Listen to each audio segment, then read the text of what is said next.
Hello student, welcome to my YouTube channel. आज हम लोग एचएम पब्लिकेशन का 10th क्लास का आंसर्ड पेपर हल करेंगे। और जो हम यहाँ पर सेट हल कर रहे हैं वो सेट 3 है और सेट 3 है जिसका नाम है ईएल या सेट कोड क्या है ईएल है। और यहाँ पर हम जो क्वेश्चन हल करने जा रहे हैं वो हमारा 10 नंबर का क्वेश्चन है जो हिंदी मीडियम के हम पेपर में हल कर रहे हैं। उस क्वेश्चन का नाम क्या है आप देख लीजिए। यहाँ पर मानव में लिंग निर्धारण प्रक्रिया का विस्तार से वर्णन कीजिए।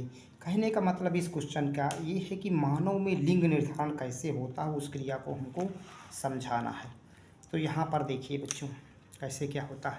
तो मानव में लिंग निर्धारण, तो इसको इंग्लिश में हम कहते हैं सेक्स डिटर्मिनेशन इन ह्यूमन। तो आप देखेंगे कि यहाँ बताया गया है कि मानव में लिंग भी एक प्रकार का मेंडेलियन लक्षण होता है। कहने का मतलब बच्चों ये कि मानव में जो सेक्स डिटर्मिनेशन होता है वो मेंडल के नियमों पर आधारित होता है। अब यहाँ पर ये क्या है, एक मेंडेलियन करेक्टर है, उसकी भांति वंशागत होता है, ठीक है। किंतु एक जीन, कहने का मतलब वन जीन नहीं वरन एक जोड़ी गुणसूत्र लिंग का निर्धारण करते हैं। इसे हम लिंग निर्धारण का गुणसूत्री सिद्धांत कहते हैं। मैकलॉन्ग नामक वैज्ञानिक ने 1902 में लिंग निर्धारण का गुणसूत्री सिद्धांत प्रस्तुत किया था। तो यहाँ पर कहने का मतलब यह है बच्चों कि मनुष्य में लिंग निर्धारण एक मेंडेलियन कैरेक्टर पर निर्भर होने वाली वंशागत है, किंतु ये एक जीन पर नहीं वरन एक जोड़ी गुणसूत्रों पर निर्भर करने वाली प्रक्रिया होती है। और जो ये लिंग निर्धारण है इसका गुणसूत्री सिद्धांत सबसे पहले मैकलॉन्ग नामक वैज्ञानिक ने 1902 में प्रस्तुत किया था। इस सिद्धांत को हम गुणसूत्री सिद्धांत भी बच्चों कहते हैं। मनुष्य की सभी जो कायिक कोशिकाएं होती हैं जिन्हें हम क्या कहते हैं, वेजिटेटिव सेल्स कहते हैं, और दूसरी कोशिकाएं जो होती हैं जनन कोशिका कहते हैं जिन्हें हम रिप्रोडक्टिव सेल्स कहते हैं। इसमें आपको 46 या आपको 46 गुणसूत्र देखने को मिलेंगे। इसमें से आप बच्चों देखेंगे 22 जोड़ी अर्थात 44 गुणसूत्र ऑटोसोम्स होते हैं तथा एक जोड़ी जो गुणसूत्र होते हैं उन्हें हम लिंग गुणसूत्र कहते हैं। तो पुरुषों में और स्त्रियों में यह गुणसूत्रों का जोड़ा एक दूसरे से भिन्न होता है। कहने का मतलब आप देखेंगे कि जो स्त्री पुरुष हैं उसमें लिंग गुणसूत्र क्या होते हैं, भिन्न होते हैं। पुरुषों में इस जोड़े अर्थात 23वें जोड़े के दोनों गुणसूत्र एक दूसरे से भिन्न होते हैं, जिनमें से आप देखेंगे बच्चों एक गुणसूत्र छोटा तथा दूसरा गुणसूत्र क्या होता है, बड़ा होता है। इस कारण इन्हें हम हेट्रोसोम्स भी कहते हैं या आलोसोम्स भी कहते हैं। इनमें यक्स गुणसूत्र बच्चों बड़ा होता है जबकि वाई गुणसूत्र आकार में छोटा होता है। इसी प्रकार जीवों में दोनों लिंग गुणसूत्र समजात हो अगर हैं, अगर कहने मतलब किसी जीव में जैसे यहाँ पर अपनी स्त्रियों में बताया गया अगर दोनों इसके लिंग गुणसूत्र क्या हैं, समान हैं और समजात होते ही तब इन्हें हम समजात या ऑटोसोम्स कहते हैं। तो एक तरह अगर देखें बच्चों तो स्त्रियों में सभी गुणसूत्र ऑटोसोम ही होते हैं, लेकिन नर युग्मक के जो शुक्राणु होते हैं निर्माण के समय आप देखेंगे उसमें दोनों लिंग गुणसूत्र क्या होते हैं, एक दूसरे से भिन्न होते हैं। तो दो भिन्न प्रकार के शुक्राणु का विकास होता है। इस प्रकार आप पुरुषों में दो प्रकार के शुक्राणु या स्पर्म देखेंगे। यहाँ पर आप देखेंगे कि यक्स जो होते हैं +22 गुणसूत्र हैं, वाई +22 गुणसूत्र आपको देखने को मिलते हैं। इसके विपरीत स्त्रियों में सभी गुणसूत्र आपको समान देखने को मिलते हैं, अर्थात इसमें यक्स +22 गुणसूत्र ही देखने को मिलेंगे। आप यहाँ पर देखेंगे एक हमने आगे ग्राफ में भी बताया है आप कैसे प्रक्रिया होती।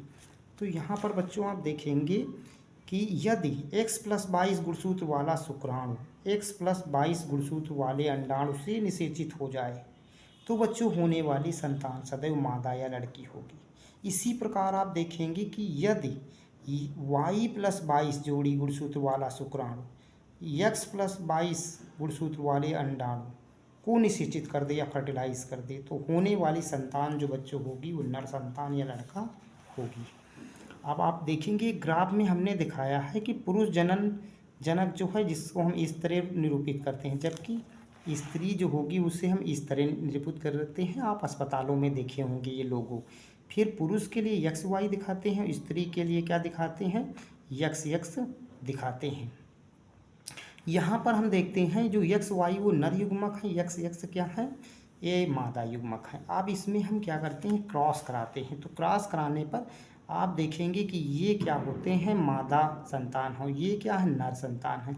तो यहाँ पर आप देखेंगे कि ये क्या हैं, 50% हैं। और यहाँ पर ये कितने हैं, ये भी कितने हैं, 50% हैं। तो इस तरह 50% लड़का पैदा होंगे, 50% क्या होंगी, लड़की होंगी। लेकिन आगे हमने बताया, ये आपने जो ग्राफ देखा है मनुष्य में लिंग निर्धारण है। आगे हमने बताया, अतः होने वाली संतान का निर्धारण पुरुष का वाई गुणसूत्र करता है। इसी कारण 50% संतान लड़का, 50% संतान सदैव लड़की होती है। ये होना चाहिए, लेकिन ऐसा होता नहीं, भी हम बता रहे हैं क्यों नहीं होता समाज में। किंतु वाई गुणसूत्र आकार में बच्चों छोटा होता है, इसी कारण वो क्या करता है, मादा के एक्स गुणसूत्र से जाकर के तेजी से मिल जाता है और होने वाली संतान क्या होती है, आपको सदैव लड़की मिलेगी। आप देखें, लेकिन अगर हम उस तरह देखें तो इसका अगर पुरुष का यक्स गुणसूत्र जा करके स्त्री के पुरुष का यदि वाई गुणसूत्र जा करके स्त्री के यक्स पुरुष का अगर यहाँ पर हाँ वाई गुणसूत्र जाएगा और स्त्री के यक्स गुणसूत्र से मिलेगा तो होने वाली संतान क्या होगी, आपको लड़का मिलेगी।